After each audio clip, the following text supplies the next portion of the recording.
Let's talk about going fast. You know, Lightning McQueen would be so proud, but I'm not here to talk about animated movies. That wasn't in my resume. I want to take a look at Sonic the Hedgehog. Last time we talked about the main blue character of the 90s was the most recent installment in the franchise. That isn't the murder of Sonic the Hedgehog. Let's go back in time like Sonic R and go over one of the worst games of the century. And trust me, I've played Eminem's Go-Kart Racing and Mario's Missing. So let's start this off with a question. What would the Sonic franchise look like if Sonic 06 didn't turn out so terrible? More so, what if Sonic 06 was a good game? Now I know this is a bit of a low-hanging fruit because there were a lot of bad Sonic games before 06. Sonic Blast, 3D Blast, Shadow the Hedgehog, Sonic the Fighters, the Drift Duology, Sonic R, Shuffle, and God forbid Sonic Labyrinth. But Sonic 06 is a very special game in the least positive ways. So let's talk hypotheticals and pretend Sonic 06 was good. I'm not gonna lie, I'm pretty sure I just made the two fans of this game super upset. Okay, so Sonic 06 was released on Xbox 360 and PlayStation 3 first in North America, which should have been assigned on November 14th, 2006, and at some point everywhere else, it really doesn't matter. Regardless, 2006 is the big marketing scheme here, mainly because this year marks Sonic's 15th anniversary, and what a way to celebrate your freshman year of high school than with the terrible unfinished game where a human, being voiced by Meg from Family Guy Season 1, kisses a sorta kinda definitely dead hedgehog.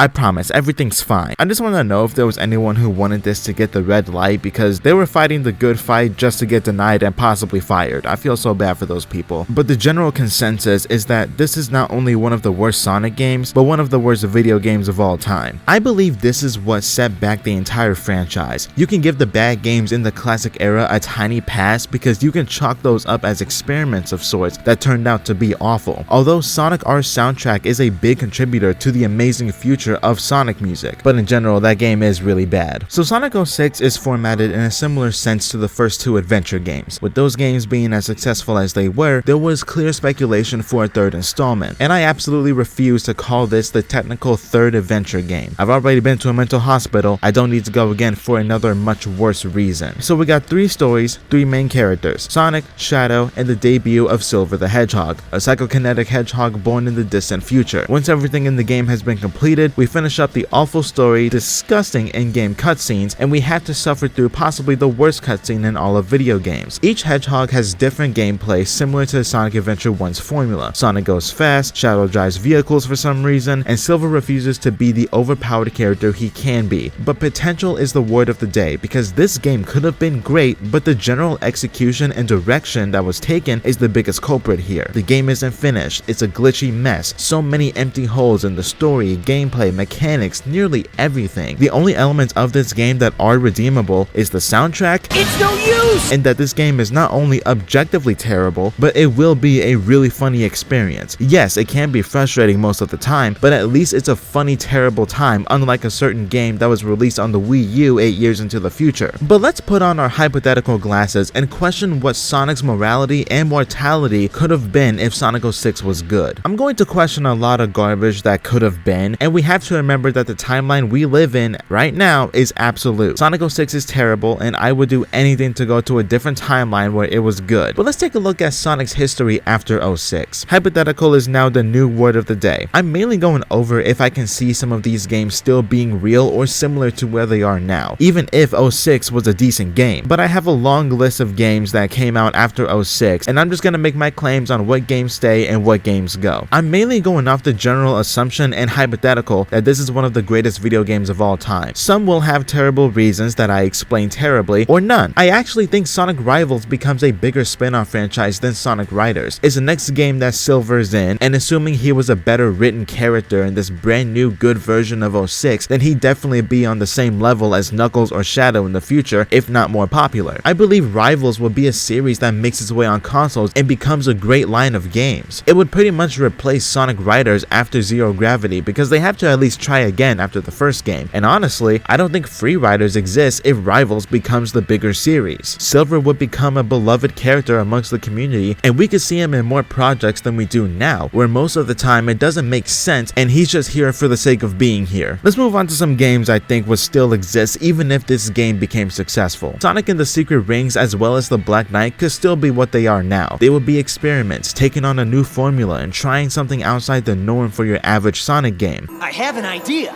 Watch this. Open Sesame! it didn't work.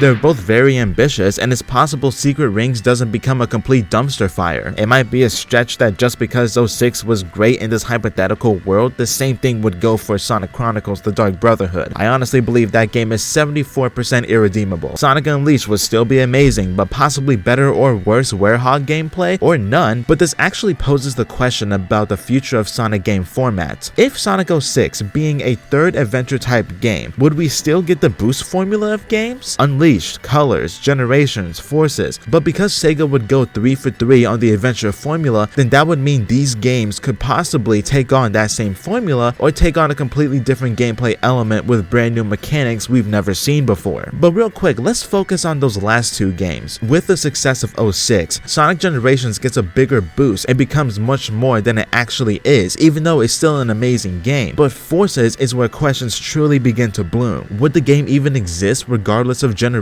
becoming a much bigger game than it is now? I honestly don't know, because in this current reality where 06 is terrible, Sonic Forces came off like a cash grab with the very random inclusion of classic Sonic, because apparently that's the only source of income in modern Sonic that isn't Frontiers. Generations is a genuine anniversary game celebrating the legacy of Sonic the Hedgehog at the time, and that includes Sonic 06 regardless of the negative press. Crisis City and Silver are right there, but their roles in this hypothetical timeline would be evolved to a new extreme for Generations. On the other hand, Sonic Forces doesn't feel genuine. It could have been, but I honestly believe that if 06 was good and we're going down the similar track I've been talking about with these other games, I honestly don't think Sonic Forces ever releases. Now, Sonic Mania comes out as amazing as it is, because we're talking about the future of 3D Sonic after 06, not 2D Sonic. Unfortunately, Sonic 4 will probably get finished all the way through and everything gets released, so we have to suffer a little bit of the consequences with this current mindset of Sonic 06 being good. But let's be real, who really cares about Sonic 4? It's a stepchild that was adopted 5 times and eventually abandoned another 5 times. Let's speedrun a few games, and I'm just going off of gut feeling and bias. The Sonic and Sega All-Star Racing games still exist and are the exact same, just with more Silver the Hedgehog. Team Sonic Racing is still underwhelming, but actually doesn't see the light of day. Sonic Lost World becomes a respectable game amongst the community, not the best of all time, but a good debate with a better positive to negative ratio instead of what we have now. That game has the most split reactions I've ever seen for a game. But what comes next makes Sonic Chronicles look like Majora's Mask. Let's talk about the boom era of Sonic. I have no words for how terrible this era was for Sega and the whole franchise. You would think 06 and the occasional not so good Sonic game would just get blurred out by the high quality of nearly everything else. But Sonic Boom is like a stain that's impossible to remove. We start with Shattered Crystal on the 3DS. It's not the best thing in the world, but it shows off what Sega had in mind for this possibly franchise-changing series. But then later in 2014, we will get arguably the worst Sonic game and or video game of all time on the Wii U with Sonic Boom Rise of Lyric. I can't even begin to justify how this game would still exist if 06 turned out to be really good. With Sonic Forces, at least there's still a chance of it still happening. I 100% believe that with the success of Sonic 06, one of two things happens. Either we don't get Sonic Boom of any sort, which means no video games, no Sonic Boom cartoon, and no other merchandise, or the Sonic Boom games do come around and they have to be on par with the really good Sonic games, and in this timeline that includes Sonic 06. But I believe it will have to go through all the different types of development hell and take about 20 years to perfect, but I don't think that ever happens. Sonic Boom Fire and Ice on the 3DS in 2016 was cool, but would eventually be negatively impacted by being associated with Rise of Lyric. I also believe Sonic Frontier still happens and becomes as great as I believe it is right now, but with more Silver the Hedgehog. Yeah, there's a relative small theme going on. Come on, it was his debut game, and I'm assuming he became such a great character, and he possibly even gets his own series of games, so he'll beat out Shadow and Knuckles, as they'll most likely stay the same. Also, instead of Sonic X Shadow Generations, just replace Shadow with Silver. Basically, when it comes to Silver, if Sonic 06 was great, he would either take over Shadow's position as Sonic's big rival, or there would be the titular trio of Sonic, Tails, and Silver. But I think that timeline involves a lot of chaos, but hey, more silver means more blaze, so I'm cool with that. Basically, Sonic 06 could have been a turning point of the franchise in the most positive ways. With the overwhelming positivity of the prior adventure games, especially Adventure 2, Sonic would be a much different franchise than what we have today. He would most likely be able to keep up with Mario on the other side of the gaming scene, and that would become the amazing rivalry that it could have been, as great as it was advertised in the 90s and early 2000s. But I have to stick with reality and just accept that Sonic 06 is terrible, and all I can ask now is what if. But that doesn't take away the fact that regardless of whether or not 06 was good, Sonic at the Olympic Games on mobile should not exist in any timeline, including this one.